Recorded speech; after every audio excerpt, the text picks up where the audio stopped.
Muy bien, hermanos. Entonces, la gloria es para nuestro Señor. Yo no me acostumbro todavía a estar conectado, me toca estar mirando ahí que no lo voy a pisar. Pero bueno, Dios mediante pronto estaremos en cable. Sí, cuando ya pueda soportar más, ya puedo soportar conversaciones, hasta reírme y hacer chistes.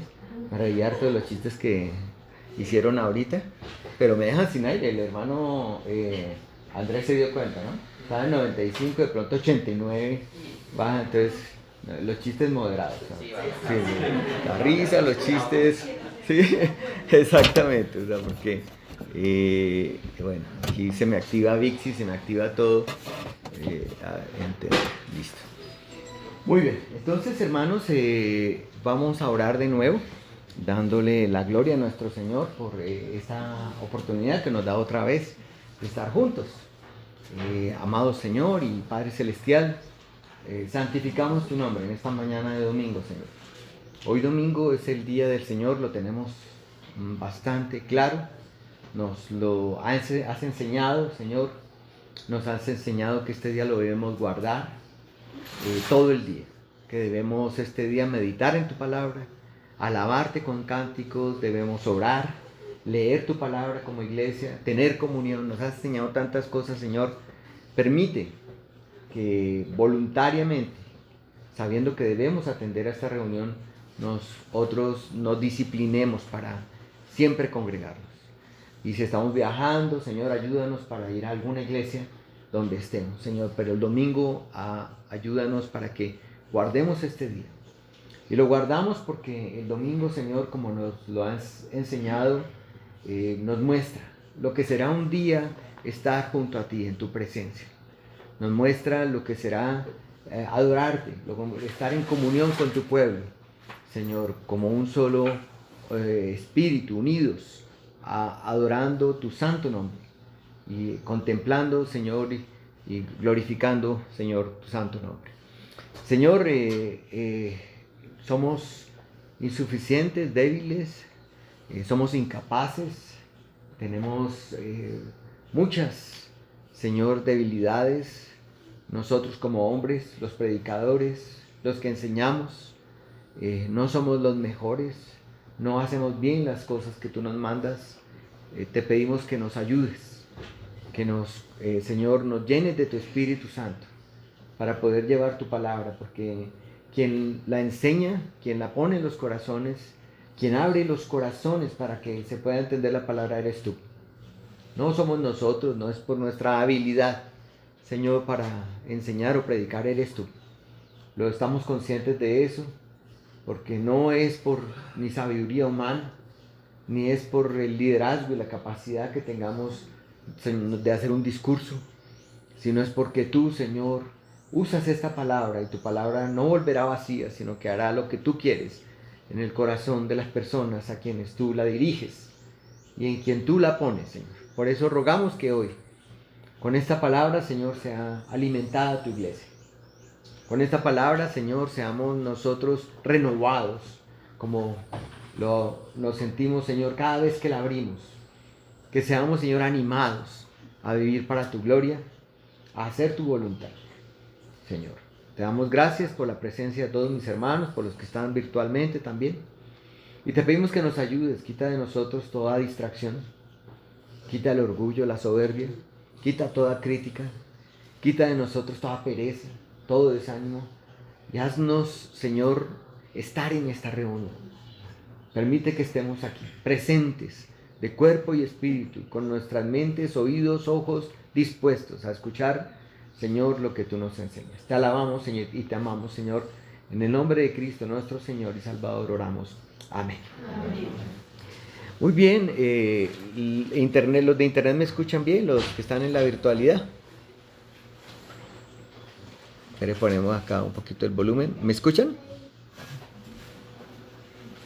Señor pastor. Ok, pues bien, ok, muy bien.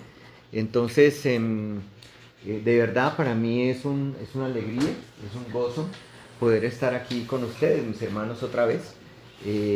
Yo siento que vamos avanzando en Génesis, aunque no pareciera, son 50 capítulos, yo los entiendo. 50 capítulos y vamos apenas en el 11, ¿sí? y llevamos 24 semanas, es decir, casi 5 meses. Yo los entiendo, créanme que los entiendo, pero me encanta a mí predicar la palabra de esta manera, ¿sí? Y amén. Ya te estaba por preguntar, Estelita, pero pues te me adelantaste. Entonces, hermanos, por la gracia de nuestro Señor Jesucristo, estamos otra vez aquí reunidos, gracias a mi hermano Kevin por la escuela dominical. El propósito, como lo decía en la oración, es adorar juntos.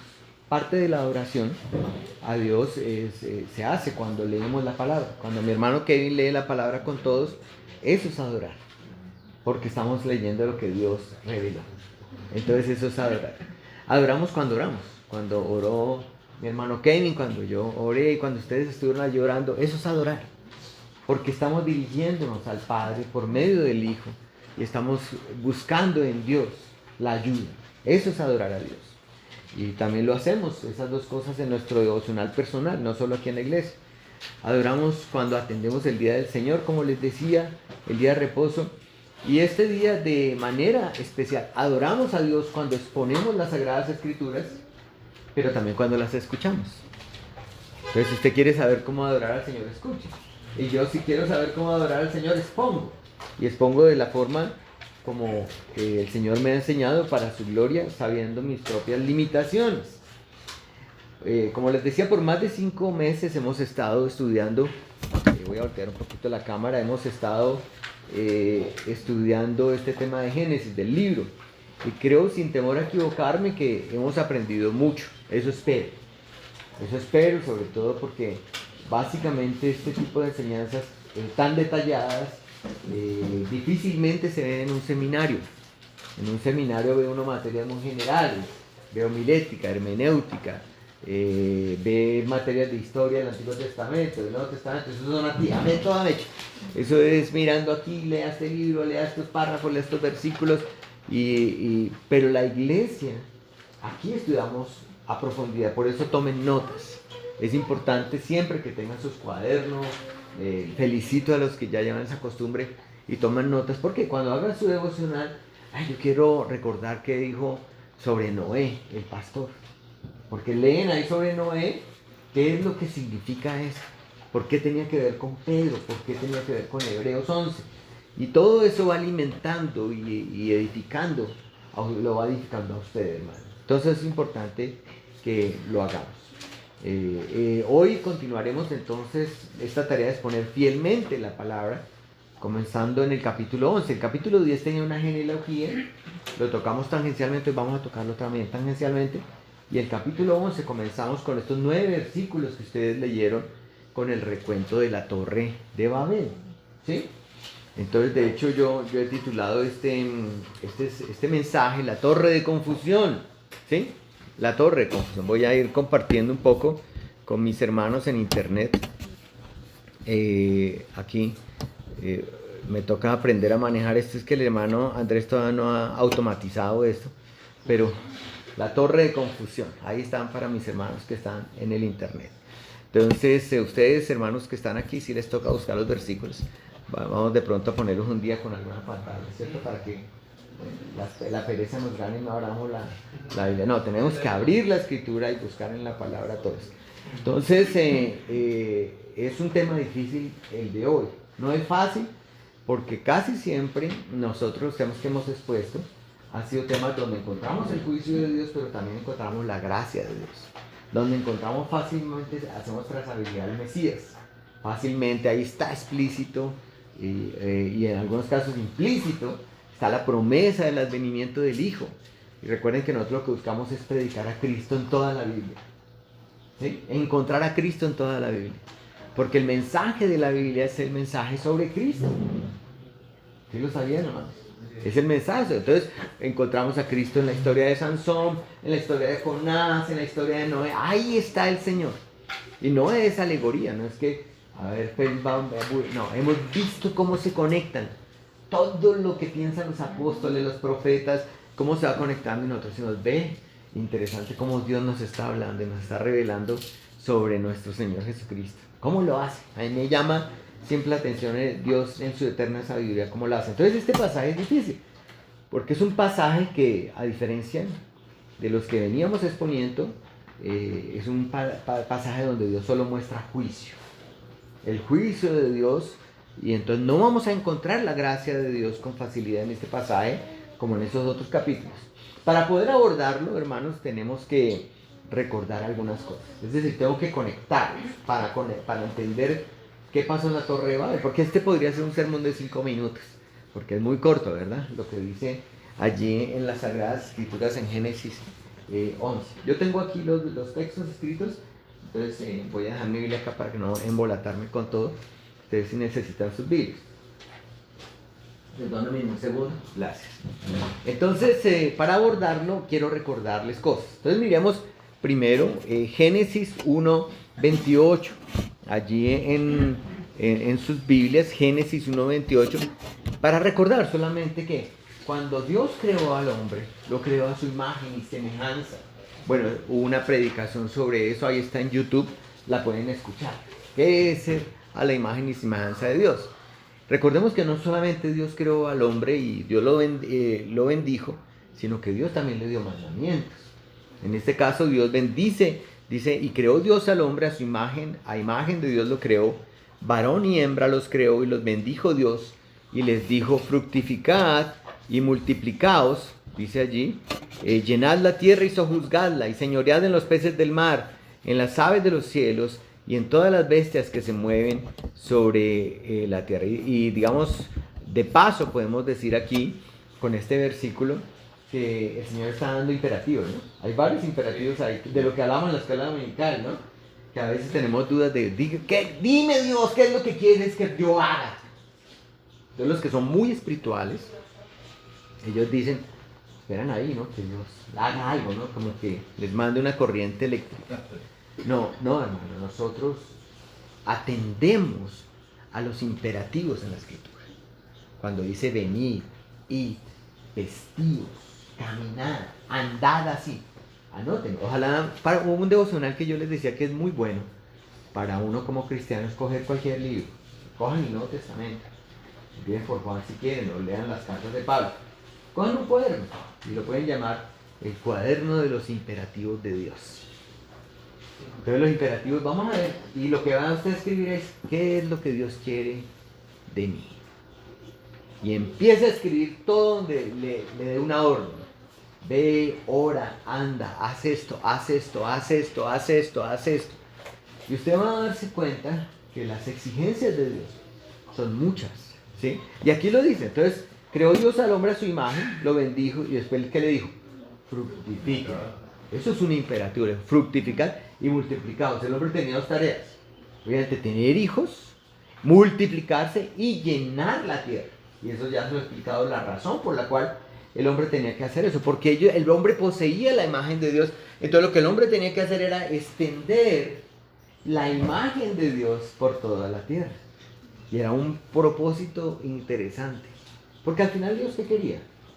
Que en toda la tierra, en cualquier rincón de la tierra, hubiesen hombres a su imagen y semejanza. O cuando hablo de un hombre, mujer, varón y hembra, como lo dice la Escritura aquí, y ellos adoraran a Dios desde cualquier rincón de la tierra. Inclinaran sus rostros, doblaran sus rodillas y adoraran a Dios. ¿Está Dios en mal? ¿O está dentro de su soberanía y dentro de su poder exigir tal cosa a sus criaturas? Claro que está dentro de sus atributos, dentro del rango de lo que Él puede hacer, porque Él manda a sus criaturas. ¿Y qué debemos hacer nosotros? Obedecer. Entonces, esto se lo dijo a quién. Cuando, perdónenme que a veces se me arranca el Vixi, y este Vixi no me entiende muy bien las cosas que yo estoy preguntando. Él piensa que lo estoy preguntando.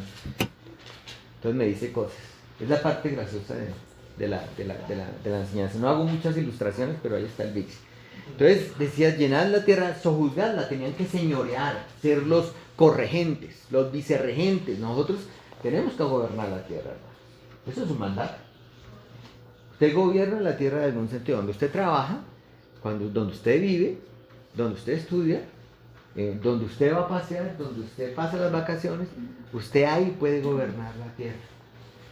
Y sabe cómo lo hace, cuidando las cosas, viendo qué se necesita. Y el cristiano está siempre viendo aquellas cosas que destruyen la creación de Dios, en todos los sentidos. Y está buscando ¿qué? Sojuzgar la tierra y señorear sobre los peces del mar, sobre las aves de los cielos. Eso no significa sacar provecho desmedido, industrializando y destruyendo las cosas como se le dé el antojo a usted. No, es con mesura, es con sabiduría, haciendo las cosas, haciendo uso de los mandatos de Dios. Entonces ese era un mandato. ¿Se lo dijo a quién? A Adán y Eva, ¿cierto?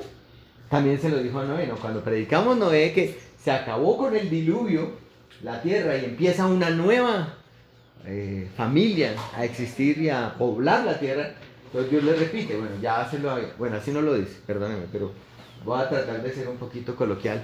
Dios le dice a Noé, así como se lo dije a Adán y Eva, vosotros tenéis que fructificaros y multiplicaros. Mira, ¿dónde está eso? Eso está en Génesis 9.1.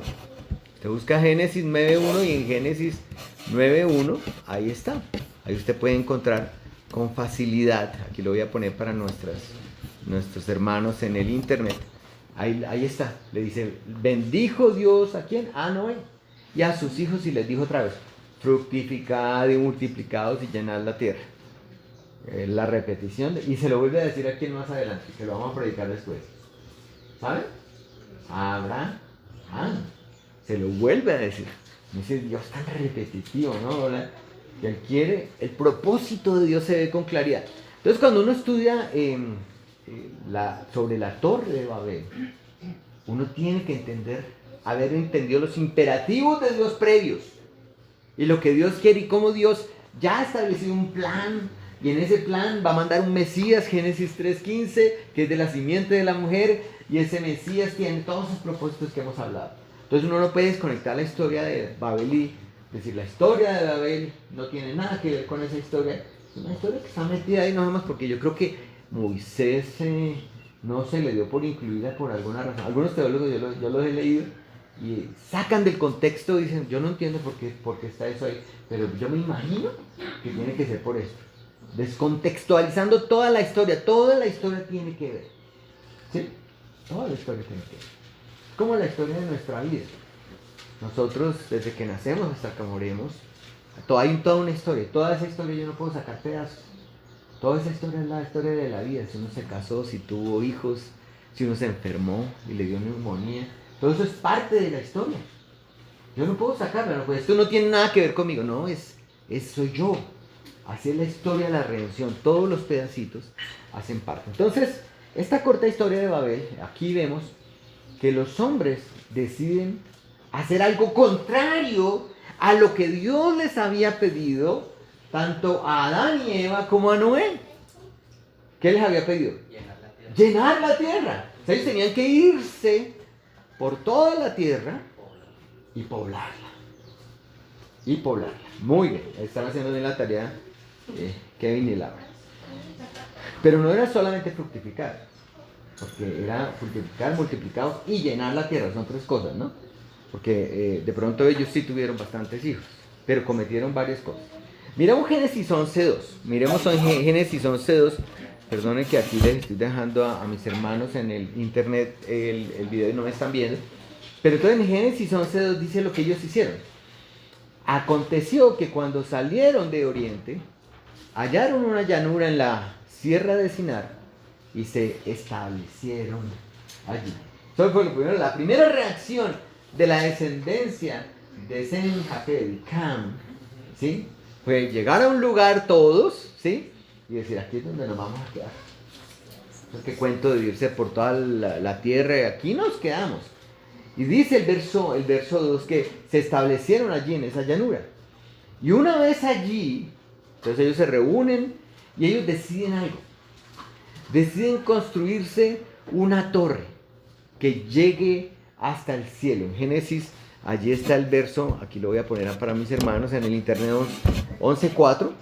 Miren en Génesis 11.4, la lectura que hicimos, dice el versículo, y dijeron, o sea, entre ellos, conversando, vamos, edifiquemos una ciudad y una torre, cuya cúspide llegue al cielo y hagamos un nombre. Entonces es bien interesante Porque uno no vería mal eso, es decir, uno dice, bueno, de hecho hoy se están construyendo en algunos países ciudades a una velocidad impresionante, sobre todo en China, en meses. Allá quedan ciudades y grandes edificios ya poblados y todo esto. Y grandes naciones a través de la historia han hecho esto, construir ciudades y edificarse torres. Entonces es interesante cómo nosotros vemos la motivación de ellos. Y quiero que observemos eso por un momento en esta historia. La motivación de este pueblo para construir un gran edificio y para, asentarse y hacer una ciudad, porque el propósito final era una ciudad. Entonces, el propósito comienza cuando ellos dicen, hagámonos un nombre. ¿Sí? Hagámonos un nombre. Luego en la parte B del versículo, si ustedes observan la parte B del versículo, en esa parte B del versículo dice, por si fuéramos esparcidos sobre la faz de toda la tierra. Es como si ellos estuvieran diciendo, mira, aquí nos vamos a quedar, vamos a hacer una ciudad, vamos a tener un nombre, vamos a ser grandes, ¿cierto? Vamos a hacer un edificio y nos vamos a quedar aquí y no nos vamos a dejar esparcir por toda la tierra. Ellos exactamente lo que están haciendo es yendo en contravía del pensamiento que Dios había tenido y del mandamiento que Dios había establecido. Ellos dicen, vamos a quedarnos acá, vamos a ser muy fuertes, murallas. La descendencia de ellos, la primera familia, el nuevo inicio con Noé y su familia, la descendencia, ya empezó a tomar este tipo de acción. Recordemos que en Génesis 8:21 nos dice el Señor, aún después del diluvio, lo hablamos la semana pasada, que el que siguió viendo, lo mismo que vio en Génesis 6:5, que todavía el pensamiento del corazón del hombre era de continuo hacia el mal. Eso no cambió. Eso no cambió. Entonces ellos simplemente deciden eso y miren la motivación. Porque de pronto somos esparcidos, entonces vamos a estar juntos, ¿no? Unidos. Unidos. Así es como funciona. Entonces ahora es necesario que veamos esto, hermanos. Que veamos también ese pensamiento de Dios que es muy similar al expresado en la caída. Cuando nosotros vemos esto, que los hombres están haciendo esto, se juntan, ¿no? Y empiezan a hablar entre ellos, y todo su pensamiento es de continuo al mal, y empiezan a juntarse para hablar entre ellos, uno ve el pensamiento de Dios. Si nosotros vamos a Génesis 3, por favor, y vemos el verso 22 y el verso 23, en Génesis 3, cuando estamos hablando de la caída, recuerden que Génesis 3 narra la caída de Adán y Eva. ¿Sí estamos ahí? Y dijo Jehová a Dios, ¿sí? Dice, y dijo Jehová a Dios, he aquí, el hombre es como uno de nosotros, sabiendo el bien y el mal. Miren qué curioso, ¿no? Que Dios vio la maldad en ellos habían comido del árbol de la ciencia del bien y del mal, que Dios le había prohibido, y Dios les dice, uy, miren lo que hicieron. El hombre, he aquí el hombre es como uno de nosotros, sabiendo el bien y el mal. O sea, el hombre llegó a una condición por voluntad propia, cayó en pecado y ahora miren la condición que está. Entonces dice Dios, ahora pues, no alargue su mano y tome también del árbol de la vida y coma y viva para siempre. ¿Y qué hizo Dios? Tomó una acción. Dios al ver eso, Él no simplemente dijo, ay, mire, ellos se comieron el fruto del árbol de la ciencia del bien y del mal, ¿sí? Entonces no hay problema, o sea, yo soy Dios, yo creo que aquí yo los puedo perdonar y ya arrancamos de nuevo. No, Él no dijo eso, Él tomó acción. Y esa acción involucró que los sacara del huerto del Edén para que labrasen la tierra. O sea, Él no los sacó sin propósito. Bueno, eso ya lo pusimos. Mira, así de la misma manera, hermanos, cuando nosotros leemos Génesis 11, vemos exactamente lo mismo. Miremos Génesis 11:6. Yo voy a poner aquí el texto y lo voy a compartir también con mis hermanos en el internet. Entonces, ¿qué dice ese texto? Ese texto dice, ¿alguien quiere leerlo por mí? Por favor, Génesis 11:6. Y dijo Jehová, y aquí el pueblo es uno, y todos estos tienen un solo lenguaje, y han comenzado la obra, y nada les hará desistir ahora de lo que han pensado hacer. Tremendo, ¿no? Entonces Dios, de la misma manera Dios se da cuenta, dice, uy, mire lo que está haciendo el hombre. Son uno. uno dice, ¿por qué Dios dice eso? Son únicos. Porque Dios se está dando cuenta que ellos han tomado la iniciativa y en esa iniciativa que han tomado han decidido unirse, no para hacer la voluntad de Dios, sino para hacer su propia voluntad, ¿sí? Para ellos tener un nombre, para ser los artífices de su destino, de sus vidas. Y Dios dice, se unió. Y tienen un solo lenguaje. Peor, ¿por qué? Porque con ese lenguaje se han venido comunicando entre todos ellos y han comenzado la obra. O sea, ya habían comenzado la obra. Y nada, dice, Dios mismo lo dice, nada les hará desistir ahora de lo que han pensado hacer. Entonces es bien interesante, hermanos. Esta vez, a diferencia del diluvio, Dios no destruye al mundo con agua. ¿Recuerden por qué? Porque Dios prometió que no iba a volver a destruir toda carne con un diluvio. Dios cumple su promesa. Esta vez hizo algo diferente. Entonces el Señor en el pacto de Noé promete esto. Y aquí lo que hace es dispersarlos. Miremos el verso 11 allí. Aquí para mis hermanos en el internet y la grabación. Dice Génesis 11:8. Así los esparció Jehová desde allí sobre la faz de la tierra y dejaron de edificar la ciudad. Entonces la acción de Dios llevó a que finalmente el hombre cumpliera los propósitos de Dios, que era que tenían que esparcirse por toda la tierra, exactamente. Todo esto era necesario, hermanos, para el cumplimiento de los propósitos eternos de Dios, ¿sí? Así es. Porque tenían que ocurrir todos los eventos que ocurrieron con el tiempo de Jesucristo y todos los eventos que ocurrieron en las naciones, todo lo que aprendimos de Daniel, con los asirios, con los romanos, con los griegos y con los babilonios, con Nabucodonosor. Todo eso que aprendimos tenía que suceder.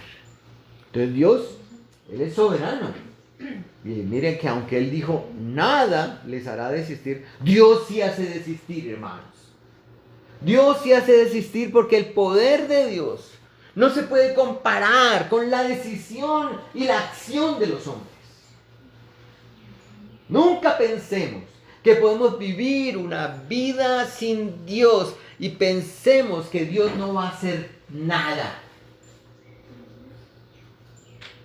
Algunos incluso retan a Dios y desafían a Dios hoy en día, como dice constantemente mi hermano Carlos Rocha, para algunos que lo conocen, lo que hacen es cerrar el puño y señalar el puño ante Dios, amenazando a Dios.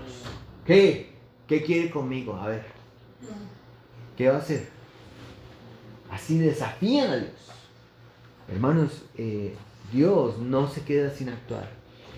El Señor esta vez no destruye al pueblo, sino que esta vez lo esparce sobre la faz de la tierra. Así también ocurrió con la descendencia de Cam. Nosotros vemos en la descendencia de Cam, recuerden que Cam fue padre de ¿quién? Canaán, ¿no?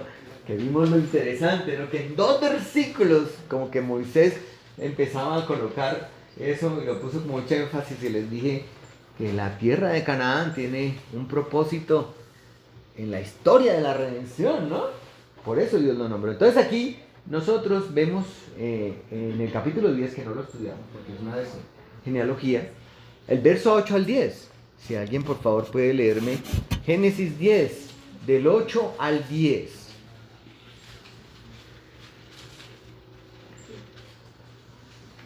Y Cus engendró a Nimrod, quien llegó a ser el primer poderoso en la tierra. Este fue vigoroso cazador delante de Jehová, por lo cual se dice, así como Nimrod, vigoroso cazador delante de Jehová. ¿Sigue? ¿Y el 10? Y fue el comienzo de su reino Babel, Erech, Akkad y Calné, en la tierra de Sinar. Entonces vemos que de los descendientes de Cam, después de Canaán, aquí vemos el capítulo 10, aparece un señor que se llamaba Nimrod. Y ya vemos que por el lado del mal, ¿sí?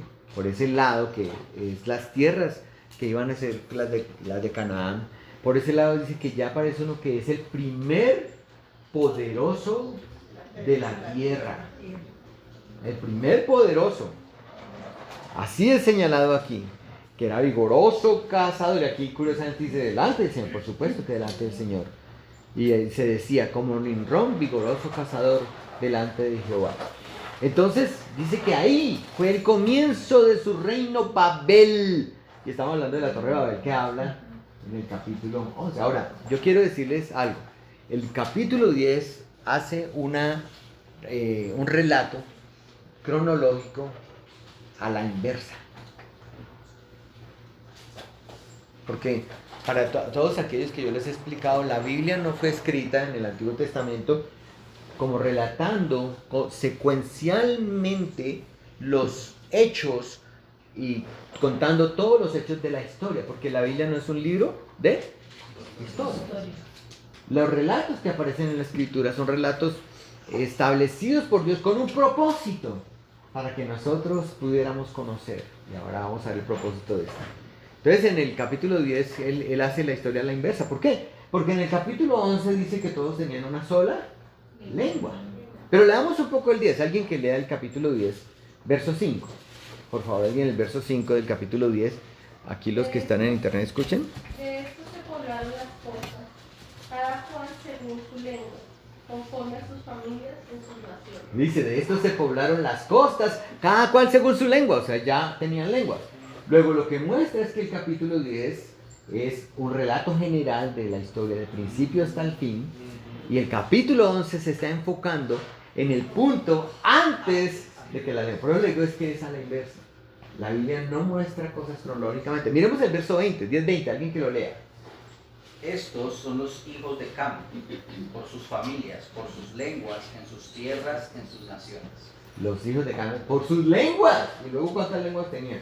Pues ahí ya tienen varias. Pero aquí en este relato de Génesis 11 tenían una. Miren el verso 31. Estos fueron los hijos de Sem, por sus familias, por sus lenguas, en sus tierras, en sus naciones. Entonces, hijos de Cam, hijos de Sem. Y bueno, Jafet vivió en las tiendas de Sem. ¿Recuerdan que lo expliqué? Los griegos y los judíos. Y qué interesante esto, ¿no? Lo que aprendemos aquí. Y es que la Biblia no narra secuencialmente las historias. Aquí Moisés dice, listo, ya conté la historia hasta el final, ahora voy a enfocarme en este hecho. ¿Cómo fue que ocurrió? Entonces, por eso nos muestra la Torre de Babel. Entonces, en el verso 1, si volvemos otra vez al verso 1, capítulo 11, verso 1, donde empezamos, nos damos cuenta, y voy a compartirlo acá, para mis amigos del internet. Entonces, muy bien. Qué terrible el que tiene que hacer esto, se fue para España. Bueno, entonces dice aquí, Génesis 11:1, tenía entonces toda la tierra, ¿qué? Una sola lengua y unas mismas palabras. Claro, alguien podría decir, mire, la Biblia se contradice, porque aquí, mire, relatando secuencialmente, este evento debió ocurrir después. ¿Quién lo llega? ¿Por qué llega a esa conclusión? De que ese evento llegó, puede ser relatado después. Cuando usted lee el relato de Génesis, capítulo 1 y capítulo 2, se da cuenta que el capítulo 1 hace el relato y después dice, estas son las... Y lo mismo pasa con Noé, hace el relato y después dice, estas son... Eso se llama Todelot. Y es que comienza y arranca y hace un relato general y uno particular después, enfocando lo que quiere mostrar el autor. Entonces no nos asustemos por eso. No es para dejar el cristianismo y dejar de seguir al Señor. Entonces ellos eran una sola lengua. Ahora, hermanos, es muy importante saber que el nombre Babel que se menciona en el verso 9, si quieren miremos por un segundo el verso 9, aquí lo voy a poner en el verso 9, alguien que quiera leerlo, Génesis 11:9. Por esto fue llamado el nombre de ella Babel, porque allí confundió Jehová el lenguaje de toda la tierra, y desde allí los esparció sobre la faz de toda la tierra. Muy bien, entonces ese nombre Babel es el nombre que en la Biblia se usa y en otras partes de la Biblia para hablar de Babilonia. ¿Recuerdan Babilonia? Mire, si usted es juicioso, ya estaban en los sermones de Daniel, ha leído Apocalipsis, que ahorita vamos a leer algunos versos de Apocalipsis, se dará cuenta del papel de Babilonia en la historia de la redención. Este Babel no es cualquier Babel. Es un Babel que tiene que ver con Babilonia. Mira lo que dice este teólogo. Es un teólogo, bueno, aquí para mis hermanos en el internet se los pongo, pero se llama Wenham Gordon. Excelente libro de él, el comentario que hace de Génesis. Dice: la historia de la Torre de Babel es una sátira sobre las afirmaciones de Babilonia de ser el centro de la civilización y su templo, torre, la puerta del cielo.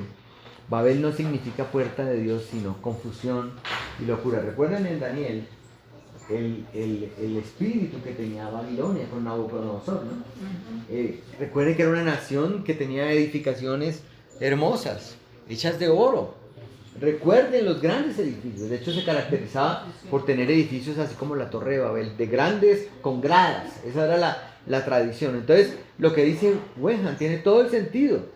Aquí esa historia que Moisés está poniendo en esta parte de la escritura es como una sátira sobre esas afirmaciones que esa gran nación hacía de ella misma, de que era la puerta al cielo, ¿sí? Entonces, cuando ellos están construyendo la torre, ¿cuál era su propósito? Vamos a hacer una torre que llegue al cielo. Entonces, esta narración señala a las naciones paganas babilónicas, y es más una especie, como les digo, de sátira, pues esta edificación que estaban haciendo realmente estaba lejos de llegar al cielo y era tan insignificante realmente para delante de Dios, que Dios tiene que hacer algo. Miremos a 11.5, el texto 11, Génesis 11.5. ¿Qué tiene que hacer Dios? Descender. O sea, venga a ver qué es lo que están haciendo y desciende. No veo. ¿Qué están haciendo allá? Ellos veían desde la tierra, se veía una gran torre que iba a llegar al cielo. ¡Uy, qué cosa tan grande estamos haciendo! Habían empezado la obra. Pero para Dios tuvo que descender. Voy a bajar más para ver qué. No se ve, lupa, a ver. Ah, ya vi. ¿Alguien lo quiere leer? El 5. Jehová descendió para ver la ciudad y la torre que edificaban los hijos de los hombres. Y qué interesante eso, ¿no? ¿Quién está edificando la tierra? ¿La torre? Los hijos de los hombres. ¿No eran dioses, hermano Carlos? Tal vez se creían. Ellos creían que podían llegar al cielo porque se sentían como dioses. Pero mire lo que Dios dice en su palabra. Y descendió Jehová a ver la ciudad y la torre que edificaban los hijos de los hombres. Es decir, si observaron con cuidado, hermano, esta torre no fue construida por dioses paganos. Claro que no. Eran meros hombres a lo mexicano. Este era un trabajo terrenal, hermanos. Un trabajo no celestial. Y hay que diferenciar acá un trabajo no terrenal de uno celestial. Aquí solo vemos el deseo orgulloso de los hombres de hacerse un nombre, de hacer una gran ciudad, de ser reconocidos. Miremos lo que dice el 11.4. ¿Alguien que quiera leer el 11.4? Después dijeron: vamos, edifiquémonos una ciudad y una torre, cuya cúspide llegue al cielo, y hagámonos un nombre, por si fuéramos esparcidos sobre la faz de toda la tierra.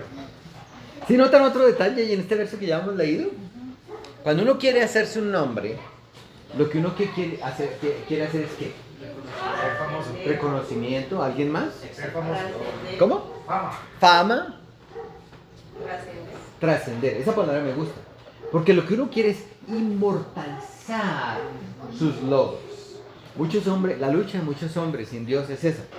Quieren inmortalizar sus logros. Yo quiero que esto lleve mi nombre. Todos puedan, cuando lo vean, reconocer que yo fui el que lo hizo. Tu legado.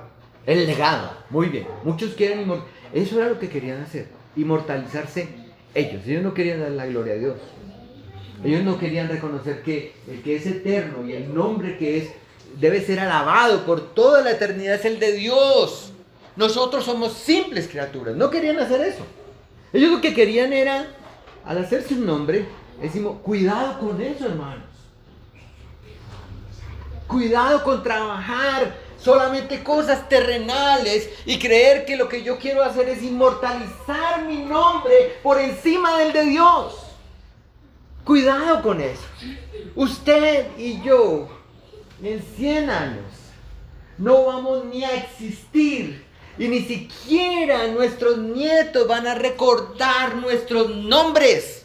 Porque nosotros somos polvo, hermanos. Somos algo es porque Dios está con nosotros.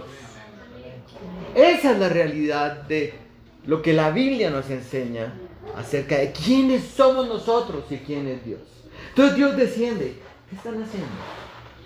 Para Dios es insignificante todo lo que nosotros vemos como grandioso y majestuoso. Primero Dios, primero su gloria, primero honrar al Señor. Nuestras vidas deben estar encaminadas a esto, hermanos. No busquemos inmortalizar. Entonces, miremos el verso 3, que no lo hemos leído. El verso 3, ¿qué dice? ¿Alguien que lo quiera compartir? Y se dijeron unos a otros: vamos, hagamos ladrillo y cosámoslo con fuego. Y les sirvió el ladrillo en lugar de piedra y el asfalto en lugar de mezcla. Ven la ingeniería, ¿no? Porque es que eso pasa. Y hoy en día, mire, hoy en día conocemos, bueno, yo digo, en la ciencia uno ve los libros de Guinness Record y ve la historia, grandes nombres, ¿no? Thomas Alva Edison, ¿sí? Nikola Tesla. Bueno, hicieron, en la Biblia también encontramos a Nimrod. ¿Alguno conoce a Nimrod? ¿Cómo era Nimrod? Cuajado. Debió ser muy cuajado, hermano, porque... Sí. Y Nimrod, y muchos pues, son recordados porque finalmente cuando buscan hacer lo que hacen es para su propia gloria. Y este es algo que tenemos nosotros que tener cuidado. Dijeron, vamos a edifiquemos una ciudad, una torre cuya cúspide llegue al cielo y hagamos un nombre por si fuésemos esparcidos sobre la faz de toda la tierra. Vemos con claridad, hermano, la rebeldía del hombre. ¿Usted la puede ver? Por eso les decía, este texto no es fácil en la Torre de Babel, pero vemos la rebeldía. Ellos no querían ir por toda la tierra, ser esparcidos por toda la tierra. Y el Señor por eso trae juicio a ellos. Por eso dice en el verso 7, ahora pues, descendamos y confundamos allí su lengua, para que ninguno entienda el habla de su compañero. Dios actúa y Dios hace. Mire, hoy en día, yo les pregunto una cosa. Si ustedes leen la historia universal, y bueno, ya hemos podido observar algunas historias de las grandes civilizaciones, los egipcios, los romanos, que decían todos los caminos conducen a Roma, grandes imperios, los babilonios, los griegos, los fenicios, los asirios. Grande, no era un Colombia ahí que de Popayán a Bogotá, no era un Estados Unidos, ¿no? Que es que eran naciones gigantescas que atravesaban continentes con ejércitos tremendos, ciudades de oro. Y la pregunta es, ¿dónde están los grandes reyes? ¿Dónde están? ¿Dónde está Jerjes? ¿Dónde están todos ellos?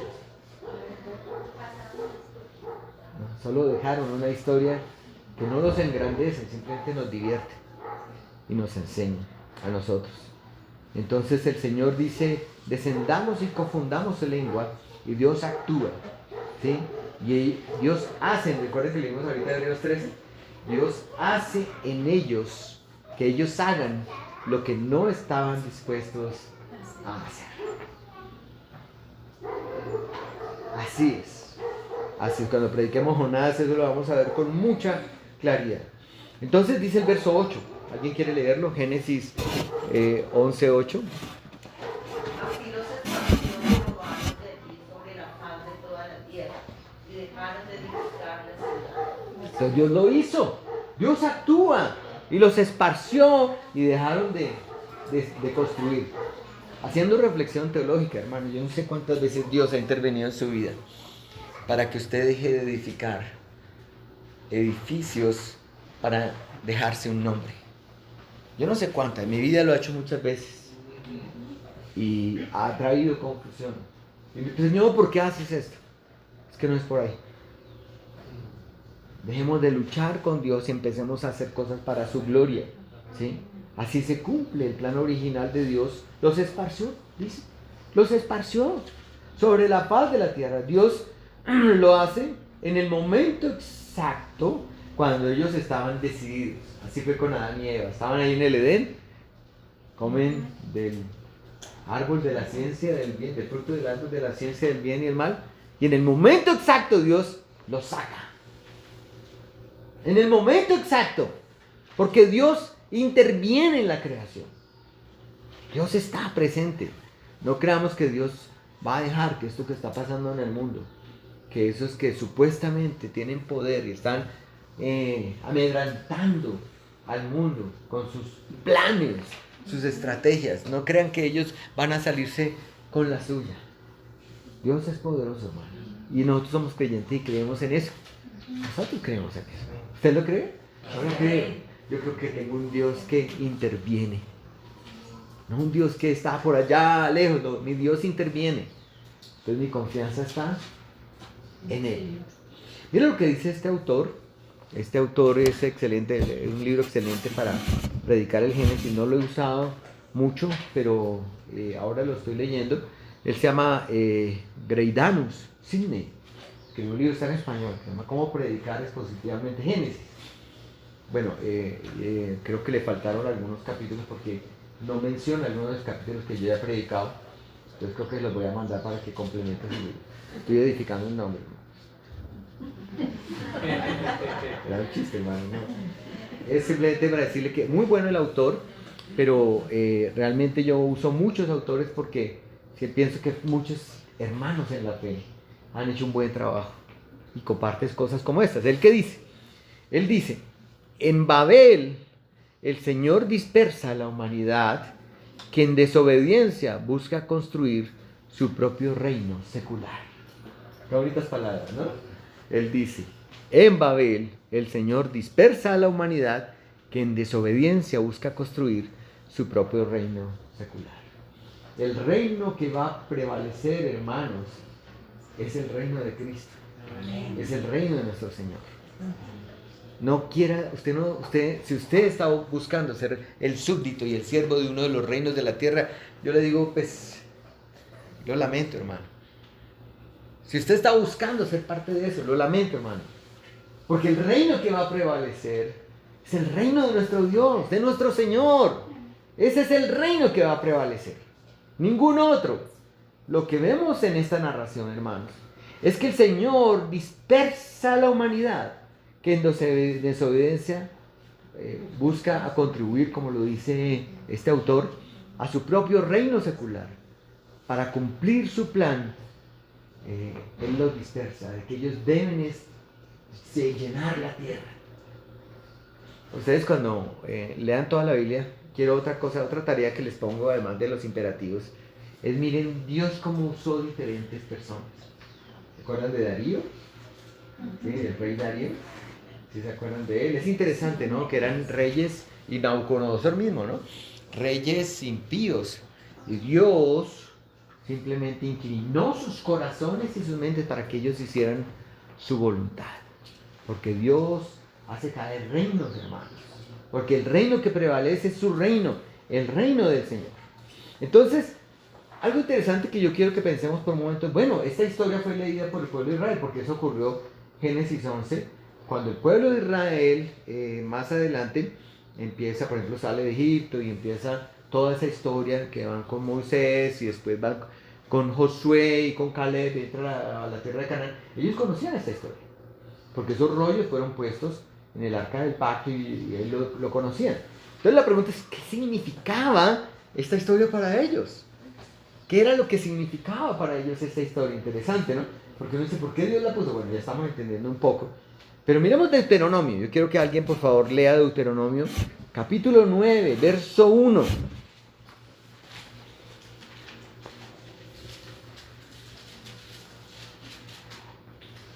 Oye Israel, tú vas hoy a pasar el Jordán para entrar a desposeer a naciones más numerosas y más poderosas que tú, ciudades grandes y amuralladas hasta el cielo. Imagínate eso, ¿no? Que el Señor les dice eso. Ellos ya conocían la historia de Babel, ¿no? Y les dice, tú vas hoy a pasar el Jordán y vas a sacar a estas naciones. No son pequeñas, son numerosas, son poderosas. Ciudades grandes, dice, amuralladas ¿hasta dónde? Hasta el cielo. ¿Qué quería decir el Señor con eso? Que ellos se habían hecho un reino y creían que alcanzaban el cielo, pero Dios los miraba con lupa. Y Dios le está diciendo a este pueblo, mire, tengan confianza, porque esa historia que yo puse allá atrás, que es verdadera, para que ustedes vean que el Dios que tienen es un Dios poderoso, es el Dios que gobierna, no es un Dios que se amedrenta frente a los planes de los hombres. Y entonces va Josué y Caleb y entran a la ciudad. ¿Y qué vieron? ¿Y qué vieron los que fueron como ellos? ¿Qué vieron? Gigantes. ¿Verdad? Gigantes. Porque eso pasa con nosotros. Nosotros cuando vemos la imponencia de la gente que está edificando cosas en la tierra, nos amedrantamos. Como si no perteneciéramos a un reino más grande. Como si no tuviéramos un rey que es más poderoso. ¿No es cierto? Y eso nos sublima, nos intimida para hablar de nuestro rey, de nuestro Señor. Ay, lo que tú dices es más, sí, eso es. Mi reino no significa nada. Mi Dios mejor ni hablo, porque lo que tú dices, el político el presidente, la nación, las fuerzas militares, la economía, lo que quieran, no, eso es más grande, yo no digo nada, yo no, porque tengo que hablar de mi rey si mi rey es chiquito, frente a lo que tú me dices. Qué triste eso, hermano. Qué triste eso, que el pueblo de Dios no pueda entender el rey que tenemos y el reino de Dios que prevalece por los siglos de los siglos. Lo hemos aprendido, lo aprendimos predicando a Daniel. En 11.9, alguien que lo lea, hermanos, ya vamos terminando. 11.9, ¿qué dice? Por eso se la llama Babel, porque allí confundió Jehová el lenguaje de toda la tierra, y desde allí los esparció sobre la faz de toda la tierra. Esa es la conclusión de la historia. Cuando predicamos Daniel, aprendimos mucho de Babilonia, la cual representó los reinos seculares unidos. Babilonia en la Biblia representa eso. La unión de todos los reinos se unen, ¿no? La Unión Europea, la ONU, las grandes que toman decisiones. A veces nos intimidamos. Es que se están reuniendo en la ONU y están tomando estas decisiones para hacer esto. ¿Cuál es tu temor? Es que el reino de Cristo es más grande que cualquier cosa. No te intimides. Mira lo que dice, y esto es el final de la historia, hermano. Perdona que le cuente, les voy a dañar ya la historia porque es que ya... Eso es feo, ¿no? Cuando uno llega a ver una película, al protagonista lo matan, ¿no? Uno va en la cola, ¿no? Uno ahí y se muere el protagonista, ¿no? Entonces, eso es muy triste, hermano. Pero bueno, Apocalipsis 18, 1 y 2, para que ustedes lo puedan ver. Alguien que lo lea, por favor. Capítulo 18, verso 1 y 2. Después de esto, vi a otro ángel descender del cielo con gran poder, y la tierra fue alumbrada con su gloria. Y clamó con voz potente diciendo: ha caído la gran Babilonia, y se ha hecho habitación de demonios y guarida de todo espíritu inmundo, y albergue de toda ave inmunda y aborrecida. Tremenda, ojalá lean todo el capítulo. Tarea, lean todo el capítulo 18 para que vean lo que era esa ciudad y cómo la gente estaba enamorada. Y ellos gritan: ¡ay! ¿Y ahora quién podrá protegernos? Esta ciudad nos daba todo. Léanlo, porque ahí van a descubrir cómo es el hombre, que se sujeta y se somete a los reinos humanos por encima de nuestro gran Dios y del reino de nuestro Dios. ¿Por qué el Señor nos dejó este relato? Pienso que es una advertencia, hermanos, y a la vez muestra para nosotros, que ahora lo estamos leyendo, que Dios en otras épocas les quería mostrar que Él era poderoso para destruir grandes imperios, naciones, ciudades amuralladas que se creían llegar al cielo, ¿sí? Y nosotros lo que encontramos es un contraste en esa historia con lo que Dios es. mostrando los primeros versículos lo que puede hacer el hombre, pero los últimos versículos lo que hace nuestro Dios. Y esa es la misma historia de la humanidad. Ustedes saben, cuando uno lee Mateo 28 y lee las palabras del Señor Jesús en el verso 18, dice Jesús: toda potestad me es dada en el cielo y en la tierra. Todo poder. Jesús dijo: todo el poder me es dado en la tierra y en el cielo. Todo el poder. No hay ninguno más poderoso que yo. Amén. Y Él dice, por tanto, id a la iglesia y haced discípulos, bautizándolos en el nombre del Padre, del Hijo y del Espíritu Santo, enseñándoles que guarden todas las cosas, y aquí yo estaré con vosotros hasta el fin del mundo. ¿Quién lo dijo? El que tiene todo el poder sobre el cielo y la tierra. ¿Verdad? Sobre esto debemos nosotros aprender de qué lado estamos, hermanos. Estamos del lado del reino de nuestro Señor, poderoso. Quiero que mire un versículo, alguien que quiera leerlo, Mateo 16, 18. Ya vamos cerrando. Mateo 16, 18. 16, 18. Yo también te digo que tú eres Pedro, y sobre esta roca edificaré mi iglesia, y las puertas del Hades no prevalecerán contra ella. ¿Ah? Pedro había hecho una afirmación, ¿recuerdan la afirmación? ¿Qué dijo Pedro de Jesús? Tú eres el Cristo, el Hijo de Dios. Y él le dice, no te lo reveló, fue mi Padre el que te lo dijo. Por eso sabemos que Pedro era creyente. Porque el único, cuando uno puede afirmar que Cristo es el Hijo de Dios, que Jesús es el Cristo, es porque entiende claramente lo que significa. Y si uno lo entiende es porque el Padre realmente se lo reveló. Y entonces sobre la afirmación de Pedro, Dios dice, sobre esa afirmación, esa roca, voy a edificar mi iglesia. Sobre Cristo. Sobre Cristo, el Hijo de Dios. Y dice, las puertas del Hades no van a prevalecer contra la iglesia. No somos una iglesia amedrentada y temerosa de las puertas del Hades, porque el que tiene el poder en el cielo y la tierra nos dice, no va a prevalecer. ¿Lo creen? Sí. Que eso se demuestre con nuestra actitud y pensamiento, con nuestro actuar. Que se demuestre que creemos en esta palabra. Hermanos, Babel es un símbolo de la rebelión humana contra los designios de Dios.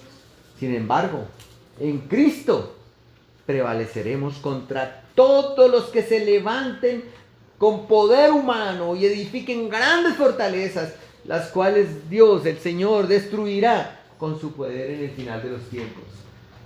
Dice Apocalipsis 5:5, y uno de los ancianos me dijo, no llores, he aquí que el león de la tribu de Judá, la raíz de David, ha vencido para abrir el libro y desatar los 7 sellos. Nosotros estamos con el vencedor.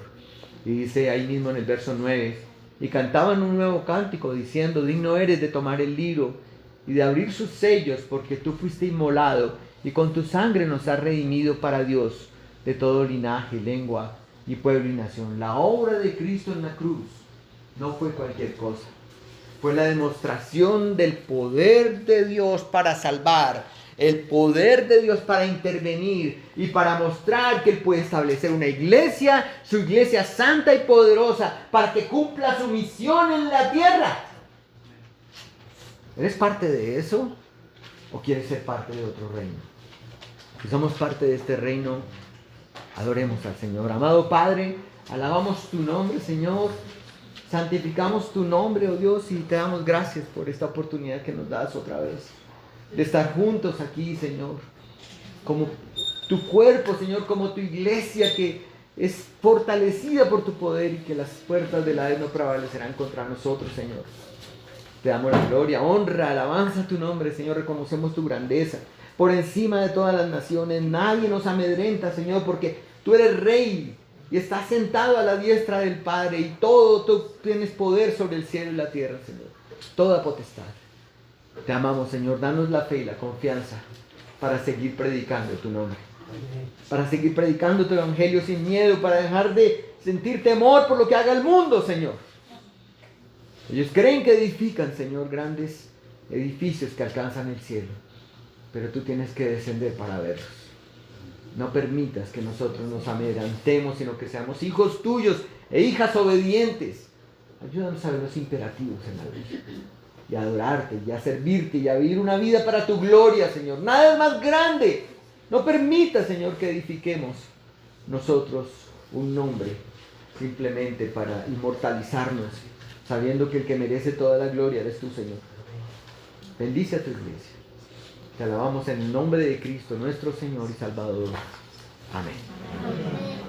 Vamos, hermanos, entonces a cantar